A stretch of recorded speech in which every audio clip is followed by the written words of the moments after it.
The Lord be with you. And with your spirit. A reading from the Holy Gospel according to Luke.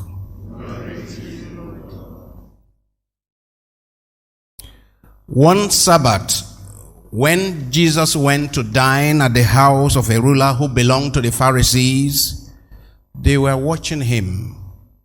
Now he told a parable to those who were invited. When he marked how they chose the places of honor, saying to them, when you are invited by anyone to a marriage feast, do not sit down in a place of honor, lest a more eminent man than you be invited by him, and he who invited you both will come and say to you, give place to this man. And then you will begin with shame to take the lowest place. But when you are invited, go and sit in the lowest place, so that when your host comes, he may say to you, friend, go up higher. Then you will be honored in the presence of all who sit at table with you. For everyone who exalts himself will be humbled, and he who humbles himself will be exalted. He said also to the man who had invited him, when you give a dinner or a banquet, do not invite your friends or your brothers, or your kinsmen or rich neighbors, lest they also invite you in return, and you be repaid. But when you give a feast, invite the poor, the maimed, the lame, the blind, and you will be blessed, because they cannot repay you. You will be repaid at the resurrection of the just. The Gospel of the Lord. Praise be to you, Lord Jesus Christ.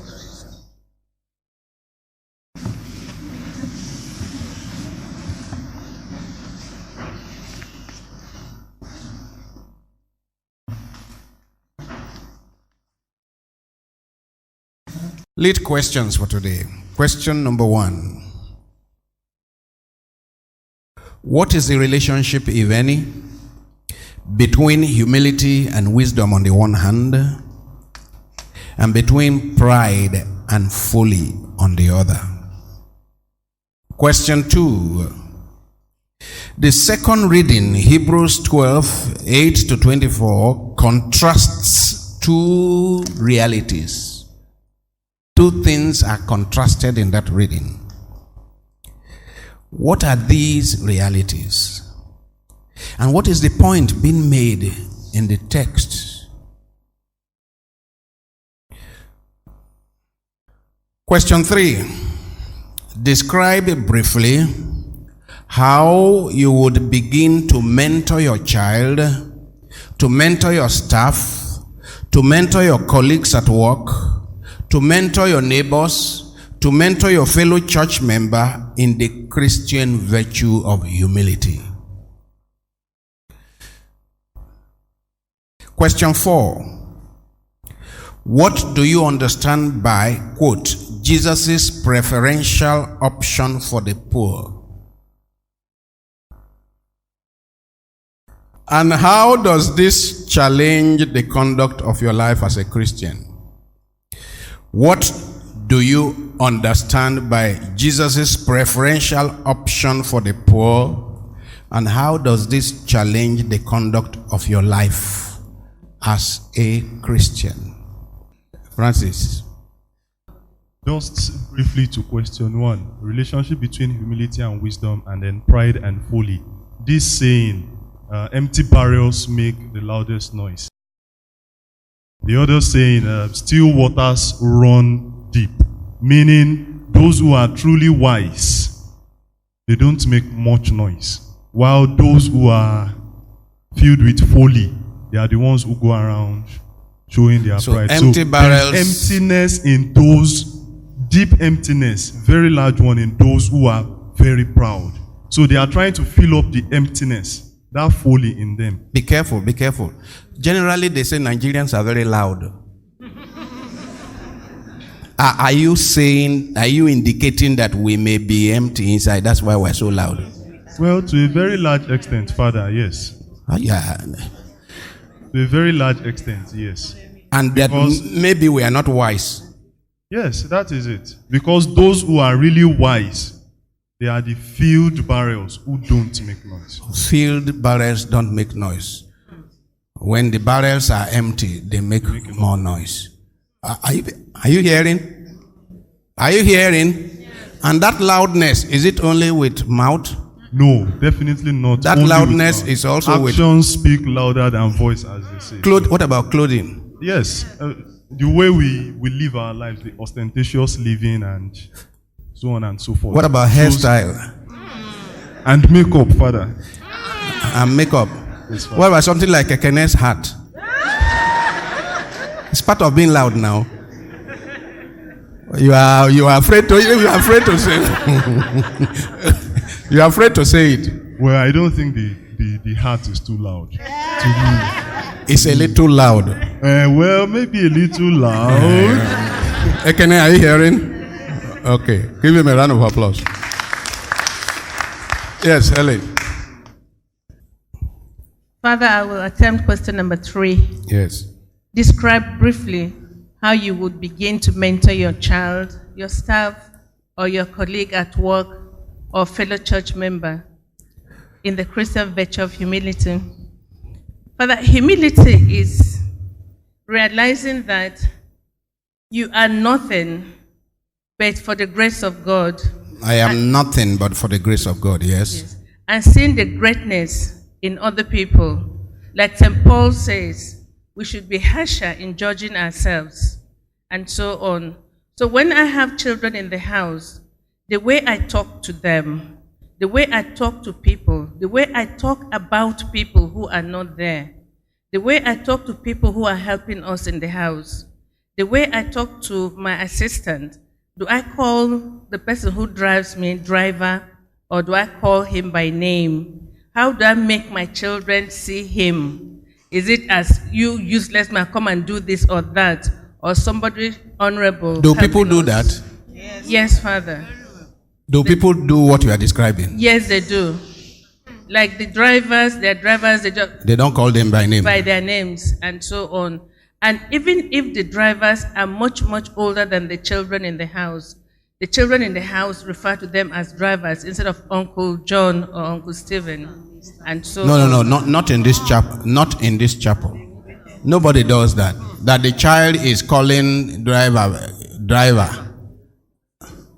We do. In this chapel, show me the person and I'll kick him out. Father, I also teach, and I'm humbled by the fact that the children look up to me for knowledge and good examples and so on. So the way I also talk to students and talk to each other, and even when they are being confrontational, the way I approach them, the others see. Recently in the university, something happened. Its staff slapped the staff, and it was scandal. It was scandalous. So am I being a scandal to the people who look up to me by the way I talk, or being loud, like he's saying, like Francis said? Or how do I, because what I do is what they will do, not really what I say. So I'm careful in what I do, whether they're looking at me or not. And Father, this chaplaincy has helped us a lot, because anywhere we go, people recognize us. In the market... So you have to be careful. Very, very careful, Father. Very, very careful. Because people are looking at you, you know. God's time. Do people recognize you? So you too have to be careful. I have put all of you in trouble, isn't it? Yes, Father. The other day I went into Next to shop, and they stopped me to ask me some of your questions. So we also have to know what you are teaching us. You know, they were telling me that one time I said before I go to bed, I'd look at my life, what I did, like a video, and I record. Was I kind to the people I met or not? So they were asking me, how do you do that? When you see them, do you apologize?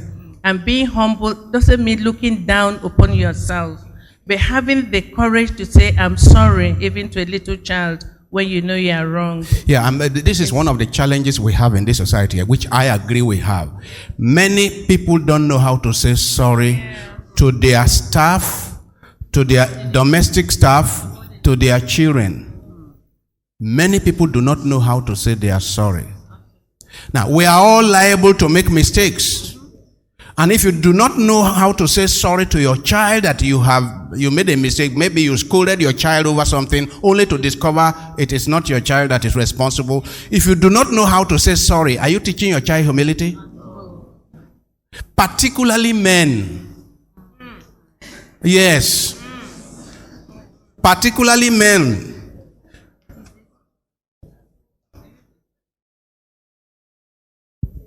Was it Isaac here who told us that man no they apologize to woman? Isaac, is that not true? Now, those of you who have that kind of crazy ideas, bury it today. Oh. No. You must bury it when? Now. Tell him. But that lastly in the church here, by saying each other, seeing Jesus in each other. And so when I see people, young, little, I'm able to laugh with them, embrace them, go to their level.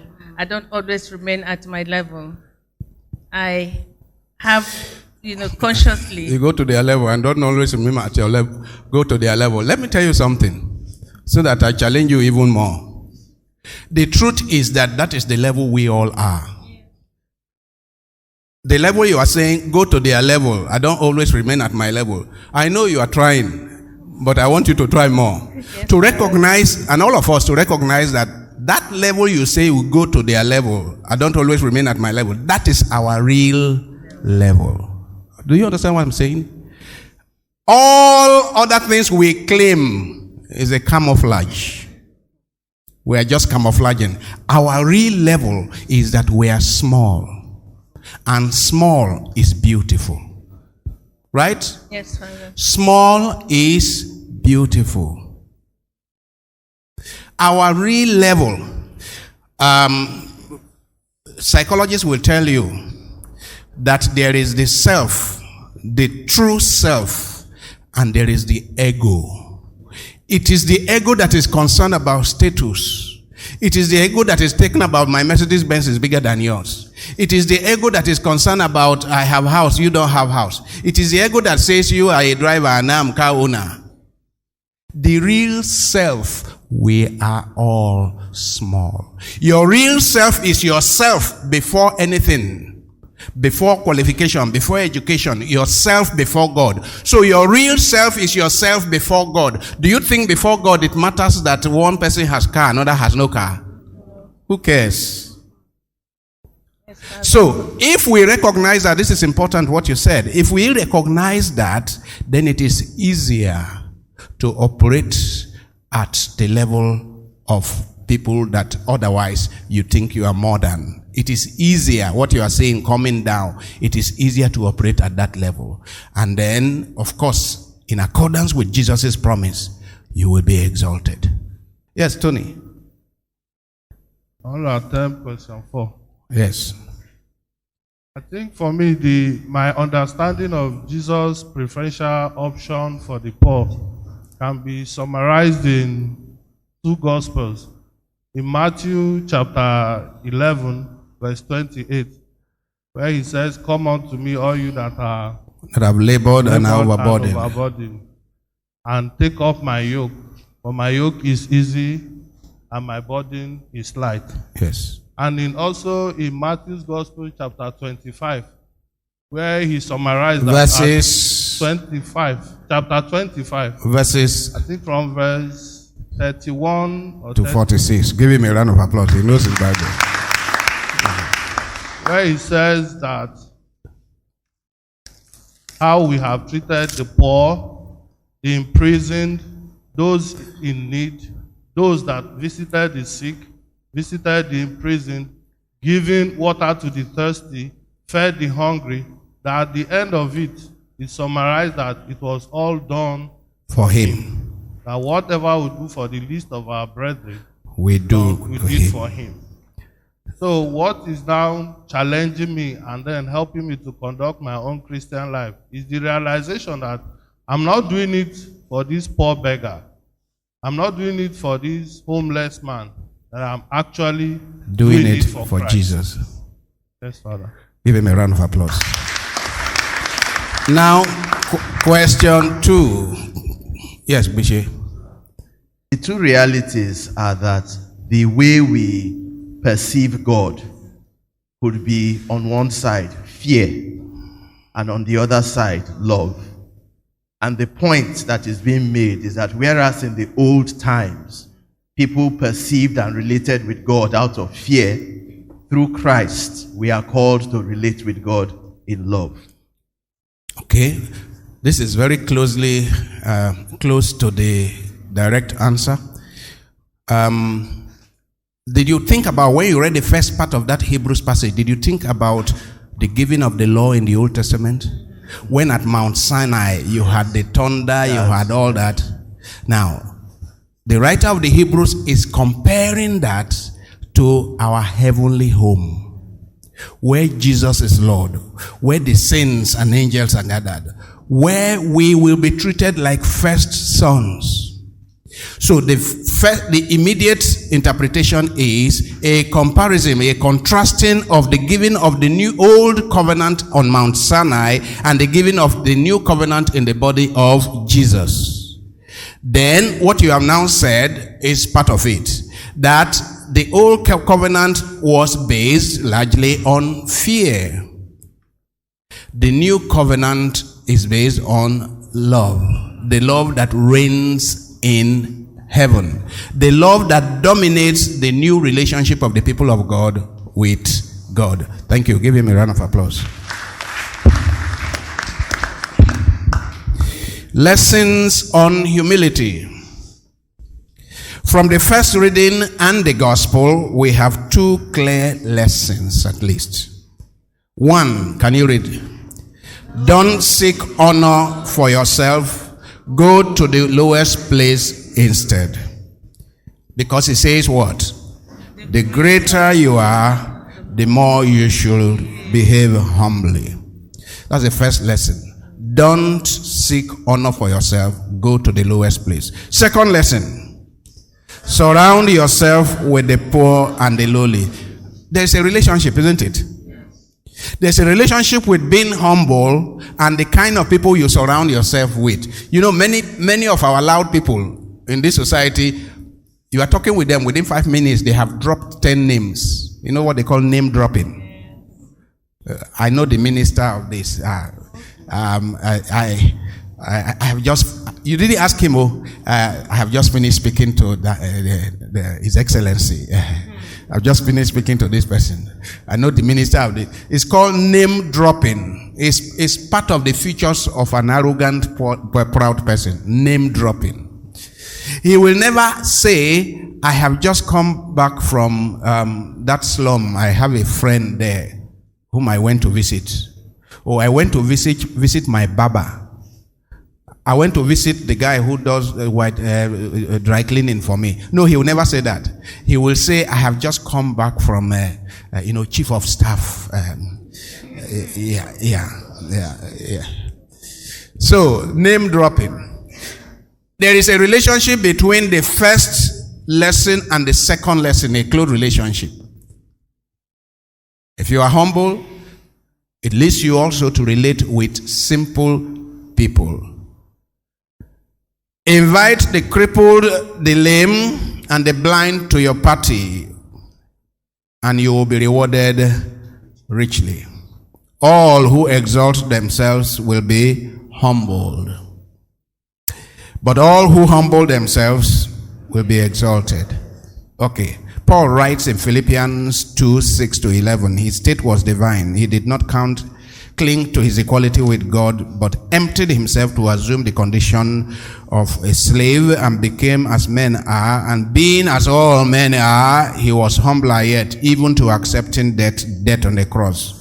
But God raised him high and gave him a name which is above all names, so that all beings in the heavens and on earth and in the underworld should bend the knee to the name of Jesus, and that every tongue should acclaim Jesus Christ as Lord to the glory of the Father.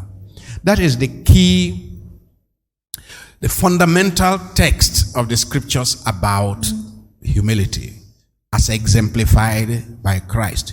His state was divine, but he did not cling to his equality with God. He emptied himself and took the lowest place by accepting to die a shameful death on the cross. Jesus Christ was born in a lonely manger and raised in a tiny little place called Nazareth. Jesus Christ was surrounded himself with poor fishermen as disciples. They were doctors of the law. But no, he surrounded himself with fishermen. He had tax collectors and prostitutes among his followers. He fraternized with the poor and despised people. He had nowhere to lay his head. He rejected the devil's temptation to show power and prestige. He washed the feet of his disciples. And if you know that culture, it is slaves that wash the feet of their masters when their masters return from a journey. It is the work of a slave to wash the feet of his master. He submitted himself to death on the cross. Jesus identified himself so closely with the suffering poor that he declared in the story of the Last Judgment that Anthony mentioned, that what we do to the hungry, what we do to the thirsty, what we do to the naked, what we do to the stranger, the sick, the prisoner, what we do to them, we do to him. Matthew 25:31-46. Jesus was always very gentle and kind. If you look at the modus operandi of Jesus, he was always very gentle and kind with the lowly poor. But Jesus was often very hard on the rich and the powerful. Like the prophets of old, as we quoted last Sunday, Jesus comforts the afflicted and afflicts the comfortable. He has decided to pitch his tent with the poor. And the way I do explain it is that if a rich man and a poor man are quarreling, there is no doubt on whose side Jesus is standing. Jesus stands on the side of the poor. That's what it means, preferential option for the poor. He calls on all those who have been beaten by the travails of life to come and rest in him. All who have labored and are overburdened by unemployment, poverty, disease and bereavement, loneliness and abandonment, discrimination and persecution, childlessness and problem children, physical and mental handicap, he calls all of them to do what? Come and rest in me. He declares that he is meek and humble of heart. Come unto me, all you who labor and are overburdened, and I will give you rest. Come unto me, all you who labor and are overburdened, and I will give you rest. Why do you suffer in vain? Oh, why do you cry in vain when I am there? And I will give you rest. Shoulder my yoke and learn from me, that I am humble and gentle in heart, and I will give you rest. For my yoke is easy and my burden is light, and you will find rest for your souls, and I will give you rest. So come unto him, all you who labor and are overburdened, and I will give you rest. Matthew 11:28-30. In our own day, Jesus' loving attention will go to what kind of people? Jesus' loving attention will go to the area boys and street children. Believe it or not, area boys.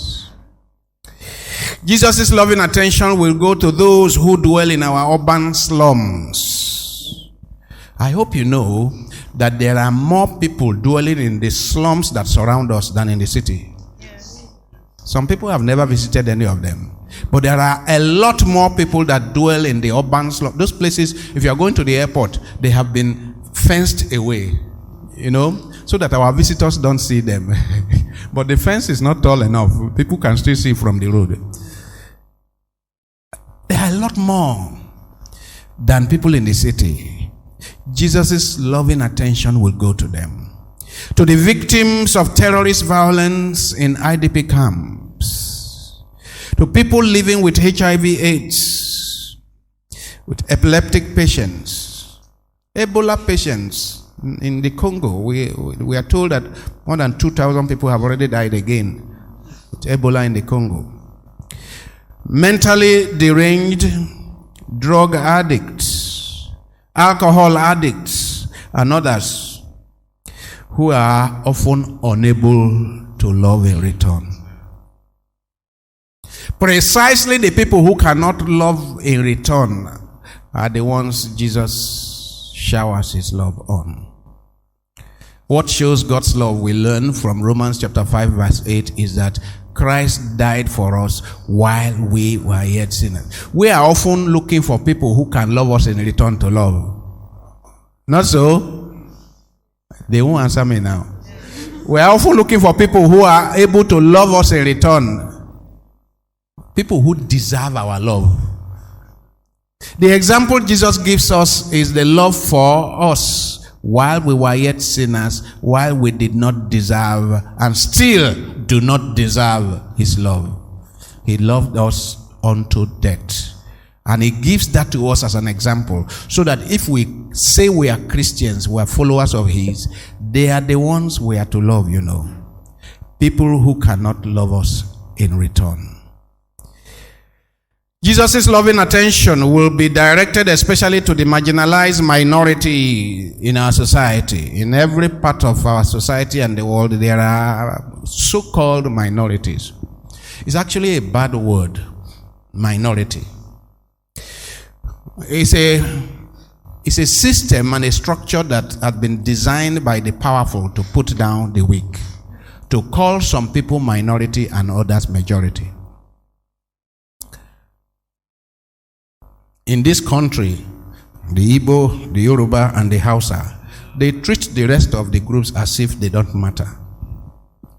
So when they are struggling for power, it's as if the rest don't matter.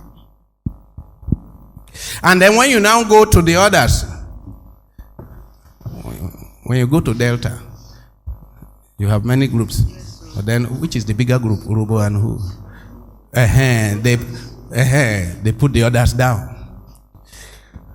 And when you go to the middle belt, then the bigger groups like the Tiv, they put the Doma down. Like the Igala, they put the others down. I mean, they call themselves majority and minority. But before God, we are all minorities. Before God, we are all minorities. These identities, I don't know if some of you recognize that these identities, kinship, tribal, ethnic identities, they are among the most primitive of primitive human sentiments. That we will, by the grace of God, we will evolve to such a stage where these things no longer define who we are. Because who we really are, children of God. And on account of being children of God, we become majority. On account of being children of God. So my prayer is that someday we will go beyond all these foolish classifications and recognize in the face of every human being a child of God. Can you look at your neighbor, whoever is sitting next to you? Can you see the face of God in that person? Can you see the face of God in that person?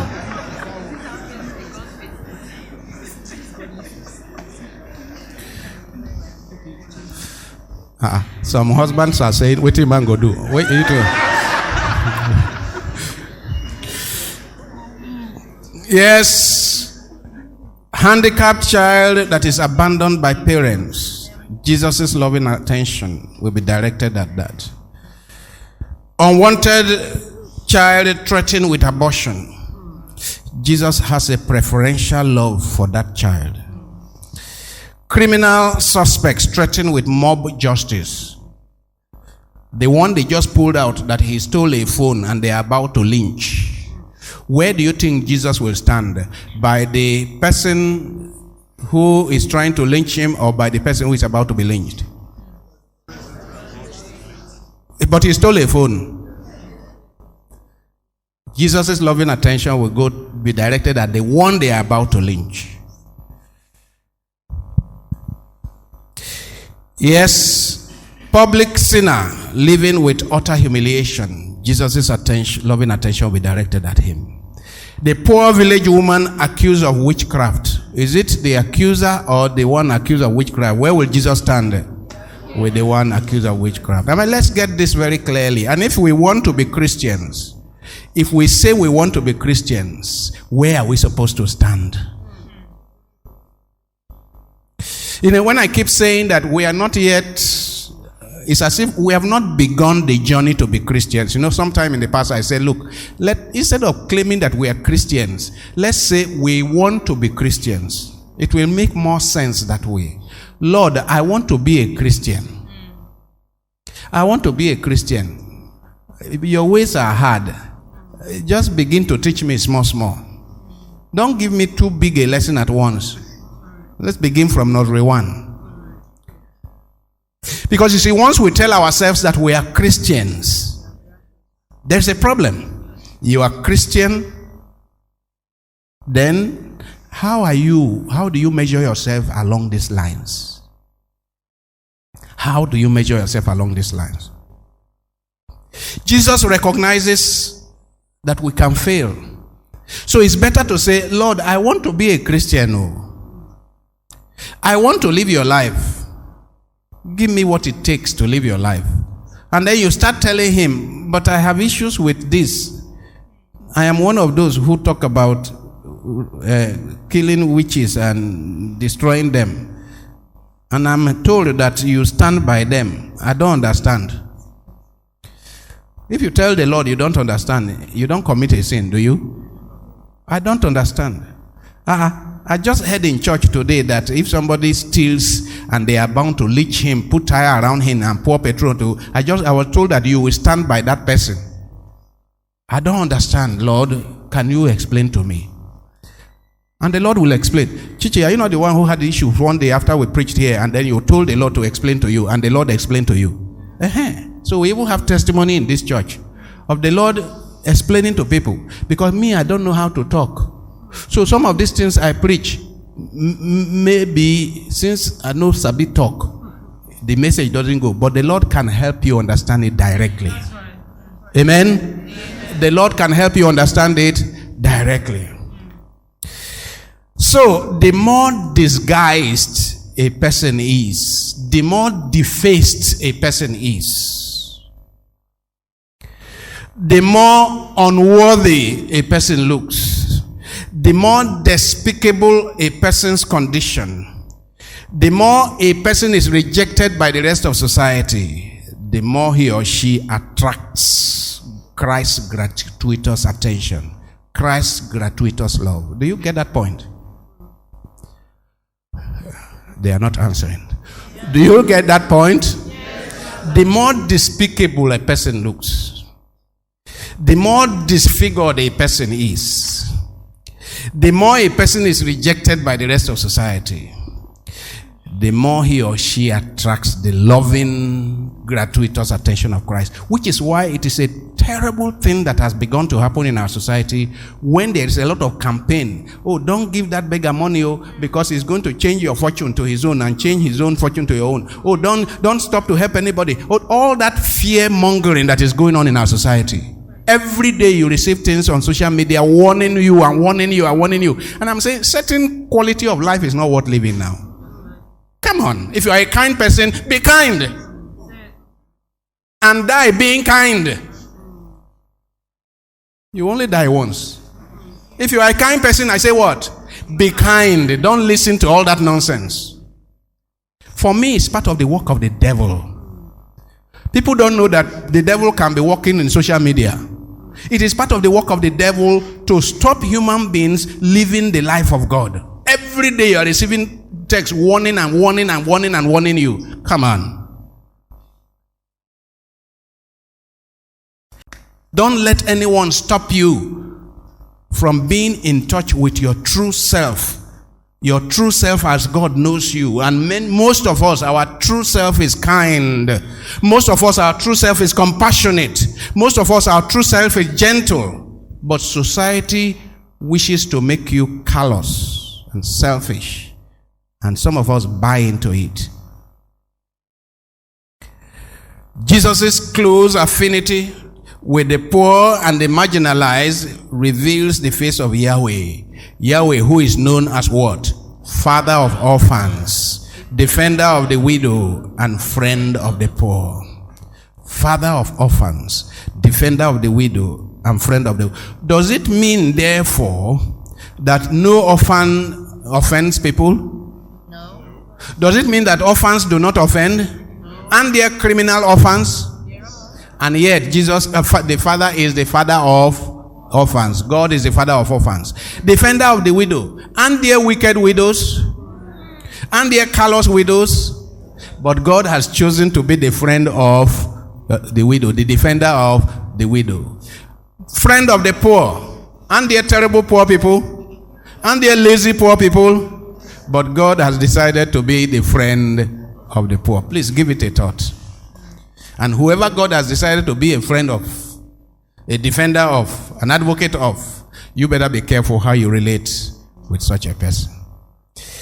Anyone who wants to become great among you, Jesus says, must be your servant. And anyone who wants to be first among you must be slave to all. For the Son of Man did not come to be served, but to serve and to give his life as a ransom for many.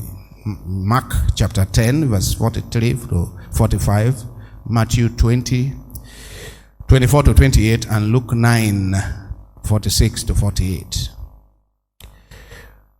And in Luke 9, 23 to 26, if anyone wishes to be a follower of mine, let him renounce himself, take up his cross every day and follow me. For anyone who wants to save his life will lose it, and anyone who loses his life for my sake will save it. What does it profit a man if he gains the whole world and loses his soul? In his teaching on humility, therefore, Jesus reverses all established norms, standards, and conventions. Jesus turns things upside down. Jesus turns things upside down. All that our society applauds, the person with a big house, the person with a big car, the person with more titles, Jesus turns them upside down. While the champions of this world urge people to go for it. I mean, you watch a lot of adverts and you are saying to myself, which kind of devil is behind many of these adverts? I don't know whether many of you, when you sit down watching TV or listening to radio or on social media, whether you apply your sixth sense rather than just take this in. Can you apply your sixth sense to say, what is the social engineering program that is behind this? I hope you know that there is social engineering program. It's like watching Big Brother. Do you know there is social engineering program that is behind it? Meaning some people are sitting down somewhere and working on how do I change society? How do I change what people think? How do I change what future generations do? Some people are sitting and planning that, and foolish people are just consuming what they are bringing out. Apply your sixth sense to what you see, because things are not as they seem. I mean, when years ago, it was 2003 or something, I did a course in Australia on what's cool. You know what's cool? What's cool? Not temperature cool. What's in vogue? What's trendy? I did a course on how to create what's cool. It is there you are taught, for example, that look, you have a product and you want to market the product and you want millions of people to buy it. You get a celebrity. Let's say you produce a face cap. You get a celebrity to wear it and pay the celebrity. You pay the celebrity money to, we call it brand ambassador, isn't it? You pay the celebrity to wear that face cap every day he appears on TV in public. Pay the celebrity like $500. Every day you wear this, I give you $500. They have a program. Now, young people, especially teenagers, anything celebrities do is good. Young people are so insecure of themselves. They are so insecure that it is whatever celebrity. So the young person the next day sees this celebrity wearing this face cap and he say, Kai, this is the cap that is the trendy cap. Why?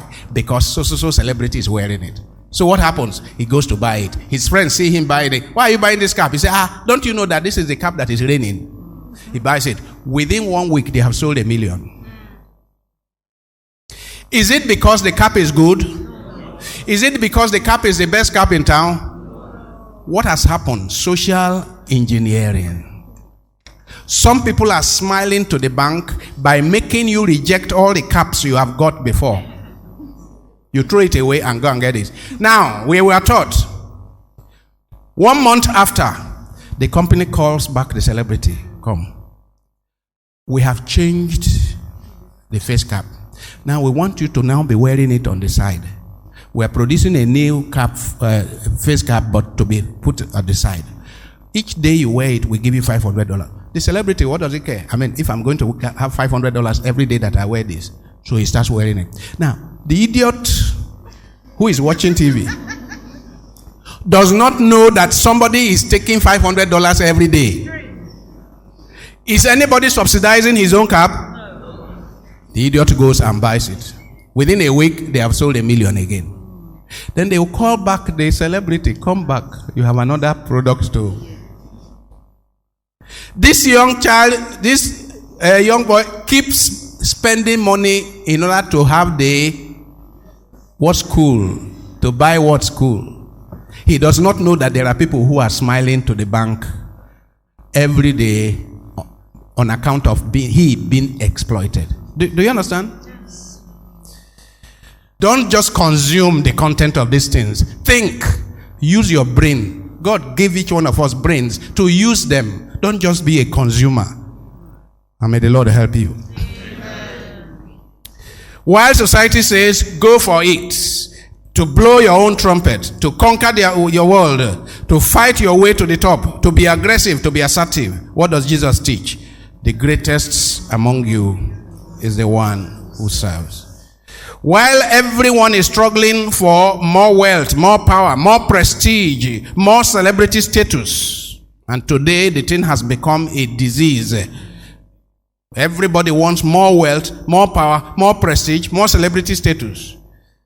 Jesus urges us to seek the lowest place. I mean, we don't produce any car, but we use the biggest cars in the world. Isn't it terrible? Even keke napep we don't produce. But we use the best and biggest cars.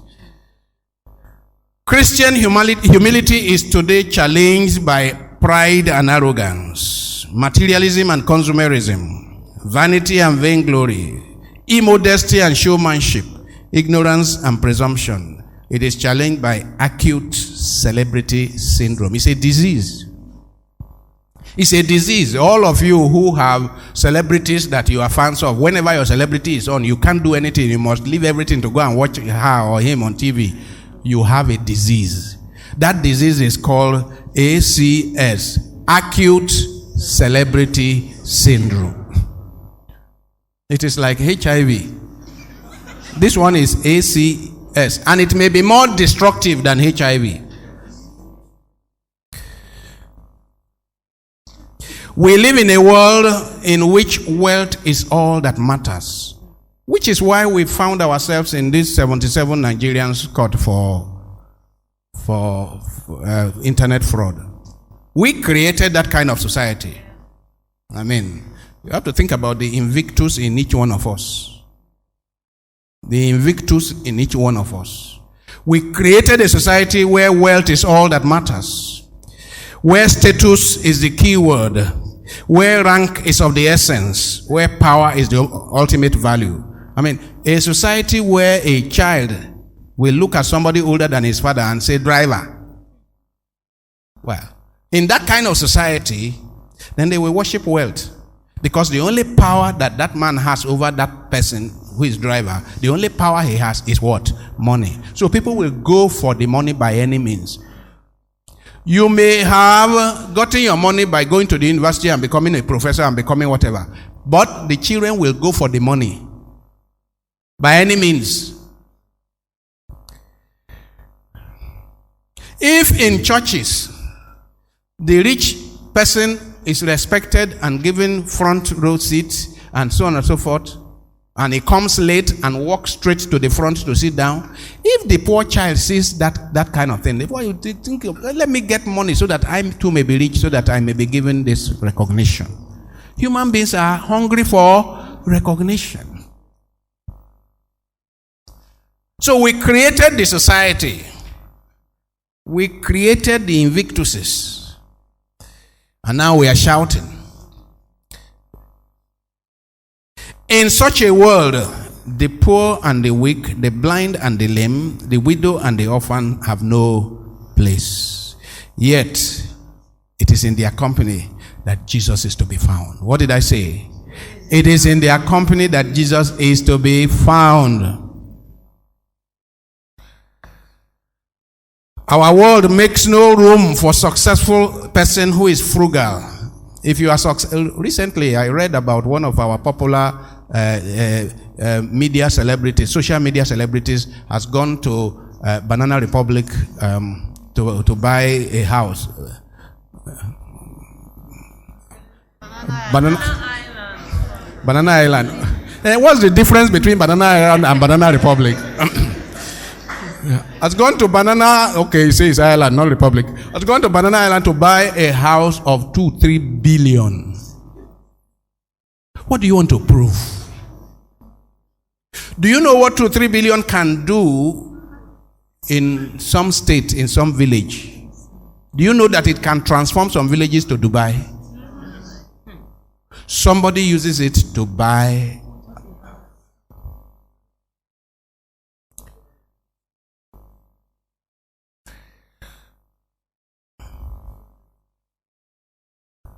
Some of them get limousines, this kind of long cars that we don't have roads in Nigeria for. I think these days they now produce these things for us. When you go to Galleria, you see one or two of them parked, isn't it? And somebody who has a Kia Picanto, when she is marrying, I mean, something is wrong in the head of our people. Somebody whose car is Kia Picanto, meaning the picantest Picanto, the smallest Picanto of Kia. That is our car normally, and has been carrying her everywhere. The day she wants to do wedding, she goes to pay $500,000 to collect this monstrosity that finds it difficult to turn. Thank God, the road to this chapel cannot take any of this kind of thing. You won't be able to come here. Now, when you see that kind of thing, I was speaking to a psychologist in my program a few days ago, and he says that people who behave like this have a disease.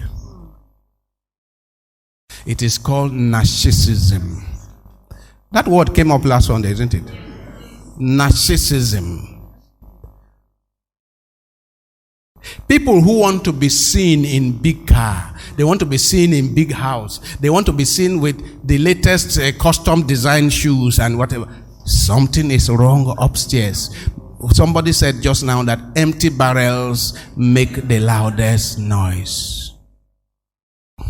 Today, churches, even Christian organizations, even Christian institutions, rich Christians, and those occupy high positions, as well as even priests and pastors, have often been sucked into the world of immodesty, vanity, and vainglory. I mean, when a pastor begins to show his custom design suit, when a pastor begins to show his Gucci sportswear or Nike trainer, when a pastor begins to define himself by the size of his house or his car, don't you see that this our madness don't reach, the madness don't reach a terrible level? Jesus' paradoxical teaching on humility can be summarized as follows. 1, I will say the one in black and you say your own in red. Do you want to find your life? Lose it. Do you want to find your life? Lose it. Do you want to be first? Do you want to be the greatest? The servant of everyone. Do you want the crown of glory? Take up your cross. Do you want to be exalted? Be humble. That's the summary. Humility is the most characteristic Christian virtue. It is the most Christian of all Christian virtues, because when you look at the incarnation, the Son of God becoming man, that is the utmost humility. It is the mother of all virtues. It is the guardian of all virtues. It is the solid foundation for the virtuous life. It is the foundation upon which you build other virtues. It is the doorway to genuine Christian life. It is the pathway to true greatness. It is the first step to salvation. If anyone would like to acquire humility, the first step is what? To realize that one is proud. C.S. Lewis. Pride. This swollen head of mine that swaggers in snobbery and is pampered with flattery will one day crash in the humiliation of truth, unless it gives up the accustomed flirtation with vainglory and become a lover of poverty and a seeker of humility, from whose height no one falls any lower. Humility is not a virtue we can attain by our own effort. Rather, humility develops as we constantly kneel before God in penitence. Heavenly Father, we thank you, we praise you, we honor you, we adore you. We thank you for the message of humility, the characteristic Christian virtue. We know that unless we cultivate the virtue of humility, we cannot be like God. We cannot be like Jesus, whose state was divine, but he did not cling to his equality, but humbled himself to become like women and accepted to die a shameful death on a cross. Lord, speak your words to our heart. We do not want to reflect on humility only in our heads. Help it to descend into our hearts. Help us to be humble, true, with our whole lives.